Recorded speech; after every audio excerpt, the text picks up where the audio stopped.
ओम शांति। 23 जनवरी 2022 अव्यक्त बाप दादा के महावाक्य। ओरिजिनल डेट 29 दिसंबर 1989। पढ़ाई का सार, आना और जाना। आज मुरलीधर बाप अपने मास्टर मुरलीधर बच्चों को देख रही हैं। सभी बच्चे मुरली और मिलन के चात्रक हैं। ऐसे चात्रक सिवाय ब्राह्मण आत्माओं के और कोई हो नहीं सकता। यह ज्ञान मुरली और परमात्म मिलन न्यारा और प्यारा है। दुनिया की अनेक आत्माएं परमात्म मिलन की प्यासी हैं, इंतजार में हैं।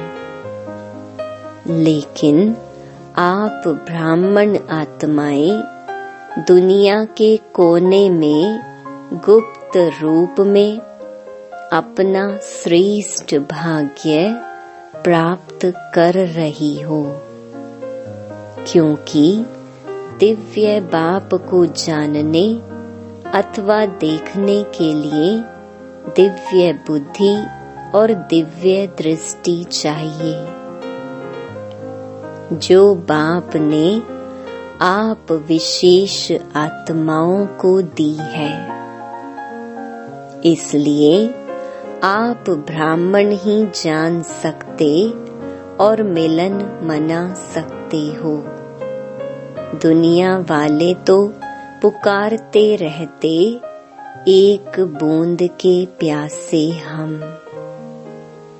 और आप क्या कहते हो? हम वर्षे के अधिकारी हैं। कितना अंतर है।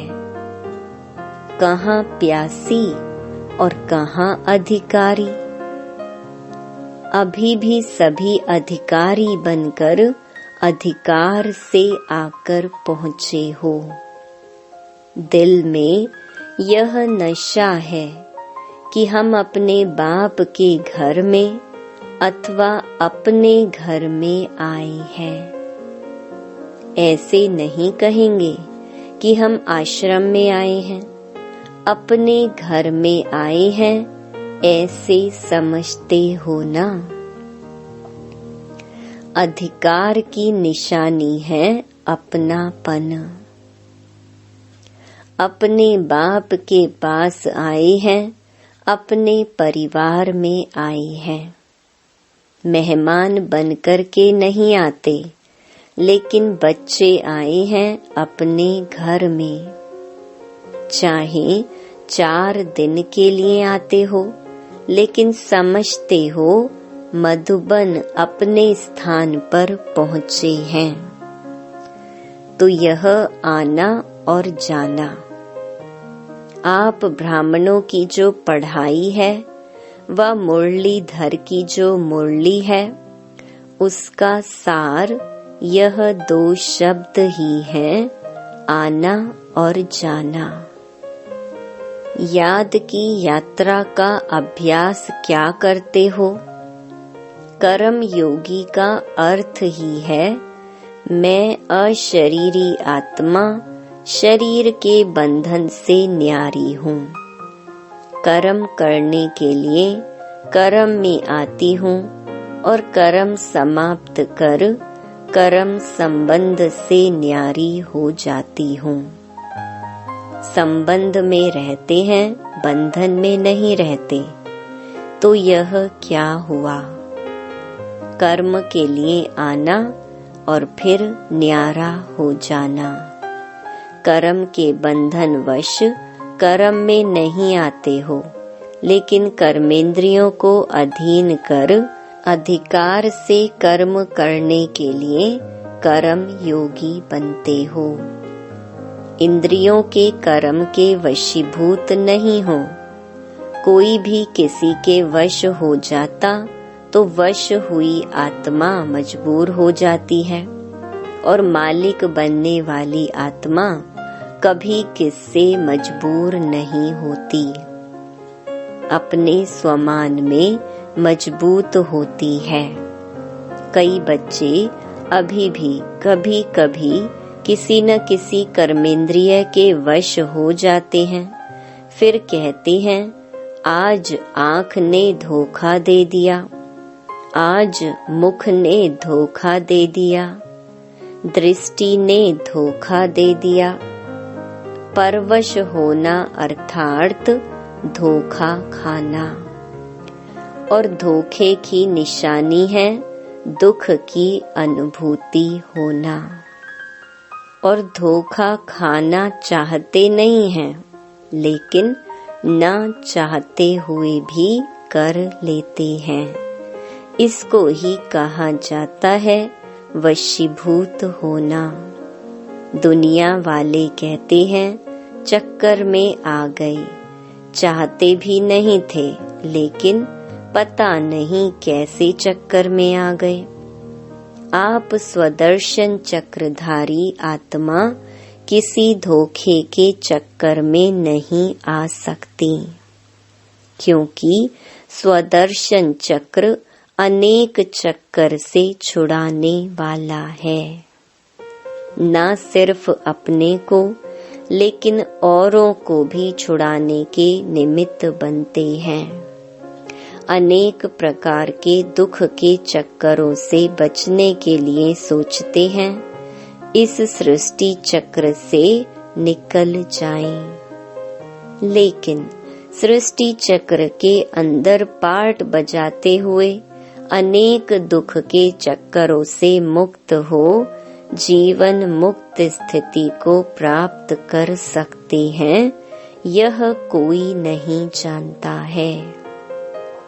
आप चैलेंज करते हो कि हम आपको जीवन में मुक्ति डबल दिला सकते हैं। जीवन भी हो और मुक्ति भी हो, ऐसी चैलेंज की है ना। नशे से कहते हो कि जीवन मुक्ति आपका और हमारा जन्म सिद्ध अधिकार है।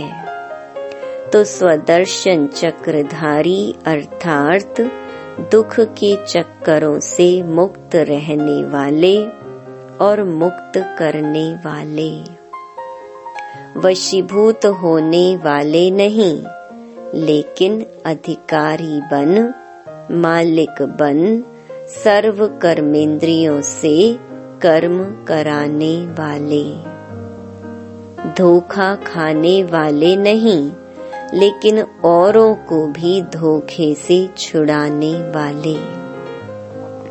यही अभ्यास करते हो ना, कर्म में आना और फिर न्यारा हो जाना। तो याद का अभ्यास क्या रहा?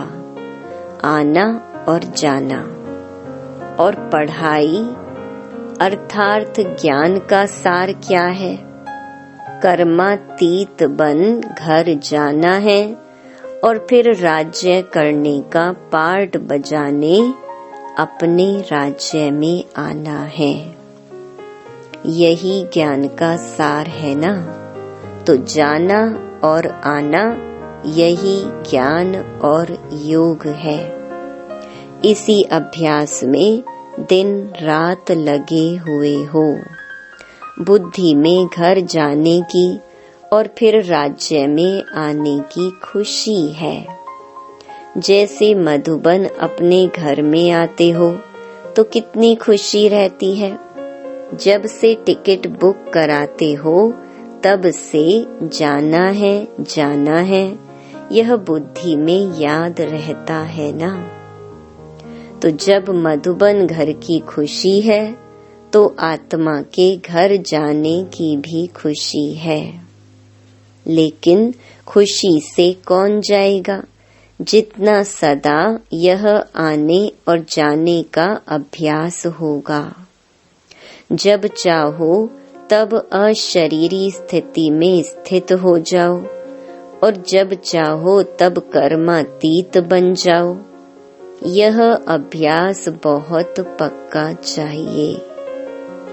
ऐसे ना हो कि आप अशरीरी बनने चाहो और शरीर का बंधन, कर्म का बंधन, व्यक्तियों का बंधन, वैभवों का बंधन, स्वभाव संस्कारों का बंधन अपनी तरफ आकर्षित करे। कोई भी बंधन अशरीरी बनने नहीं देगा। जैसे कोई टाइट ड्रेस पहनते हैं तो समय पर सेकंड में उतारने चाहें तो उतार नहीं सकेंगे। खिंचावट होती है क्योंकि शरीर से चिपका हुआ है। ऐसे कोई भी बंधन का खिंचाव अपनी तरफ खींचेगा। बंधन आत्मा को टाइट कर देता है। इसलिए बाप दादा सदैव यह पाठ पढ़ाते हैं, निर्लिप्त अर्थात न्यारे और अति प्यारे। यह बहुत काल का अभ्यास चाहिए। ज्ञान सुनना सुनाना, सेवा करना यह अलग चीज है, लेकिन यह अभ्यास अति आवश्यक है। पास विद ऑनर बनना है तो इस अभ्यास में पास होना अति आवश्यक है। और इसी अभ्यास पर अटेंशन देने में डबल अंडरलाइन करो, तब ही डबल लाइट बन कर्मातीत स्थिति को प्राप्त कर डबल ताजधारी बनेंगे। ब्राह्मण बने, बाप के वर्षे के अधिकारी बने, गॉडली स्टूडेंट बने, ज्ञानी तो आत्मा बने, विश्व सेवाधारी बने। यह भाग्य तो पा लिया, लेकिन अब पास विद ऑनर होने के लिए, कर्मातीत स्थिति के समीप जाने के लिए ब्रह्मा बाप समान न्यारे अशरीरी बनने के अभ्यास पर विशेष अटेंशन। जैसे ब्रह्मा बाप ने साकार जीवन में कर्मातीत होने के पहले न्यारे और प्यारे रहने के अभ्यास का प्रत्यक्ष अनुभव कराया। जो सभी बच्चे अनुभव सुनाते हो, सुनते हुए न्यारे, कार्य करते हुए न्यारे, बोलते हुए न्यारे रहते थे। सेवा को व कोई कर्म को छोड़ा नहीं, लेकिन न्यारे हो लास्ट दिन भी बच्चों की सेवा समाप्त की। न्यारापन हर कर्म में सफलता सहज अनुभव कराता है। करके देखो। 1 घंटा किसको समझाने की भी मेहनत करके देखो और उसके अंतर में 15 मिनट में सुनते हुए, बोलते हुए न्यारेपन की स्थिति में स्थित होके दूसरी आत्मा को भी न्यारेपन की स्थिति का वाइब्रेशन देकर देखो। जो 15 मिनट में सफलता होगी वह 1 घंटे में नहीं होगी। यह प्रैक्टिस ब्रह्मा बाप ने करके दिखाई। तो समझा क्या करना है। पहले निमित्त तो टीचर्स हैं, फॉलो फादर करेंगी ना। सेवा का विस्तार भल कितना भी बढ़ाओ, लेकिन विस्तार में जाते सार की स्थिति का अभ्यास कम ना हो। विस्तार में सार भूल ना जाए। खाओ पियो सेवा करो, लेकिन न्यारेपन को नहीं भूलो। वाणी द्वारा भी कहाँ तक सेवा करेंगे, कितनों की करेंगे। अब तो रूहानी वाइब्रेशन, अशरीरीपन की स्थिति के वाइब्रेशन न्यारे और प्यारेपन के शक्तिशाली वाइब्रेशन वायुमंडल में फैलाओ। सेवा की तीव्र गति का साधन भी यही है। दूसरों की सेवा करने के पहले स्वयं इस विधि में संपन्न होंगे, तब सेवा की सिद्धि को प्राप्त करेंगे। अब वाणी में आना सहज हो गया है और दिल से भी करते हो, क्योंकि अभ्यास पक्का हो गया है। ऐसे यह अभ्यास भी नेचुरल हो जाएगा। इस नेचुरल अभ्यास से ही नेचर बदली होगी, चाहे मनुष्य आत्माओं की नेचर, चाहे प्रकृति नेचर। समझा? मुश्किल तो नहीं लगता है ना? बड़े ते बड़े बाप के बच्चे हैं और बड़े ते बड़ी प्राप्ति के अधिकारी हैं, तो उसके लिए कोई बड़ी बात नहीं। अटेंशन रखना तो आता है ना, कि टेंशन रखना आता है? निजी संस्कार अटेंशन के हैं। जब टेंशन रखना आता है तो अटेंशन रखना क्या बड़ी बात है? टेंशन रखने में तो आदती हो गई ना।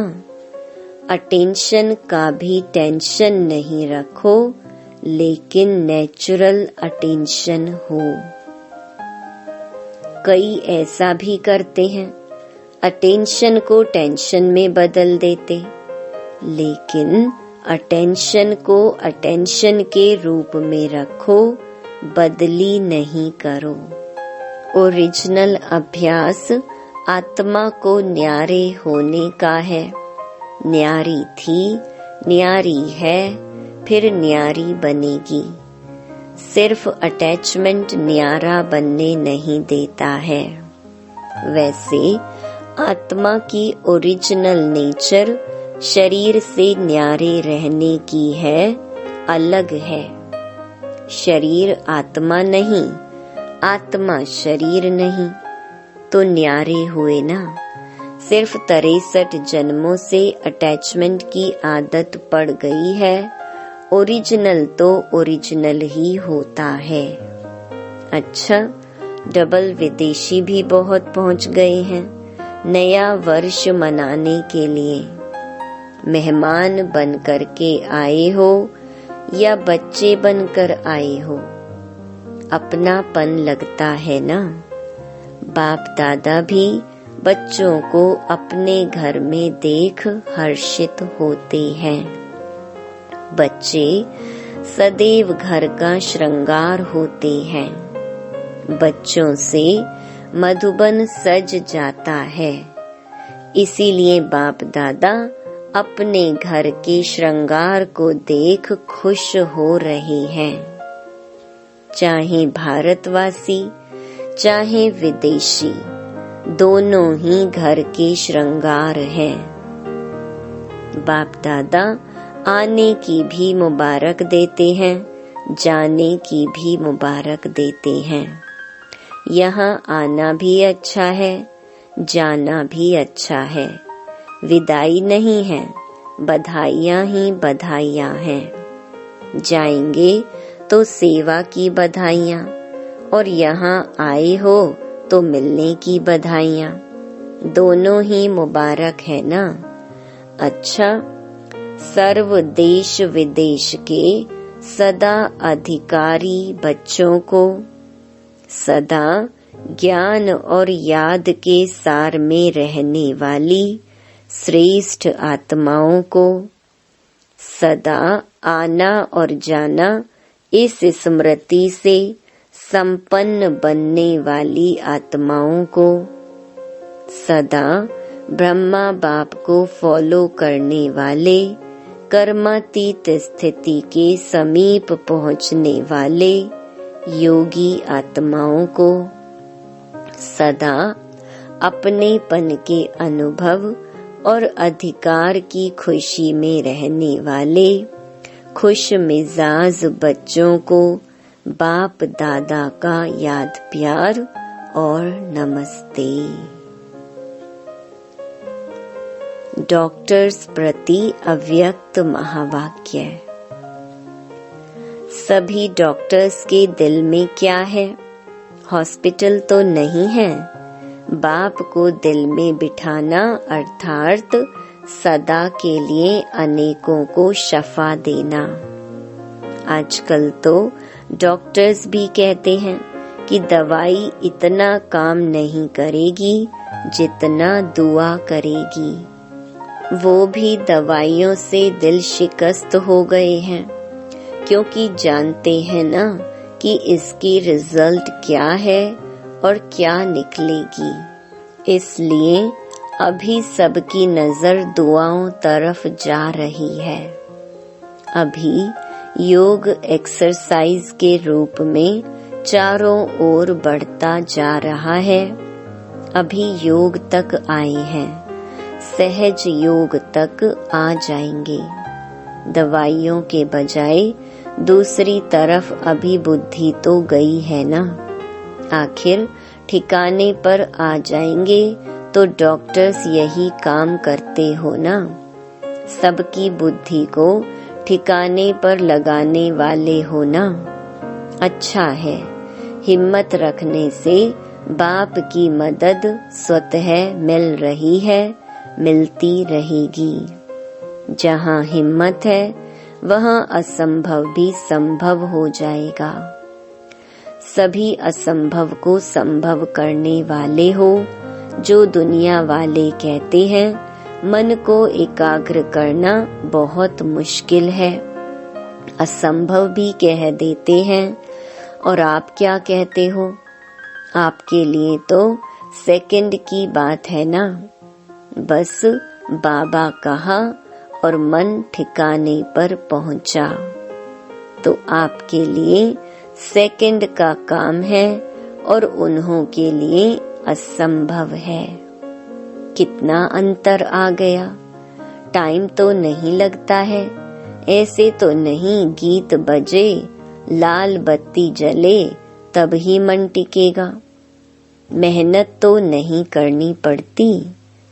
अपना बाप है ना, कोई दूसरे का बाप तो नहीं है। अपना बाप नहीं हो और कोई कहे यह आपका बाप है, इसे याद करो, तो याद नहीं कर सकेंगे ना। लेकिन यह तो अपना है। अपनी चीज को याद करना कभी मुश्किल नहीं होता, पराये को याद करना मुश्किल होता है।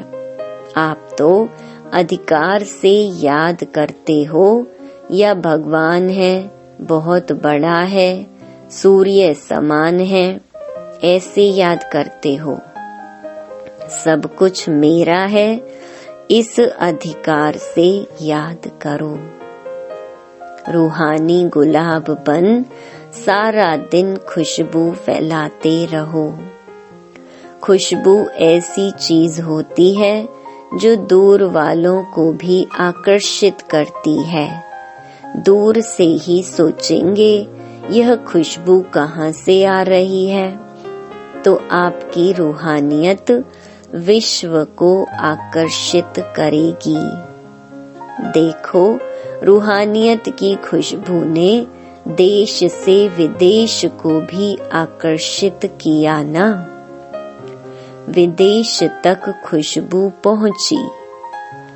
कोई भी काम करते शुभ संकल्प से यह खुशबू फैलाते रहो। कोई भी काम करते चेक करो कि बुद्धि कितने तरफ जा रही है।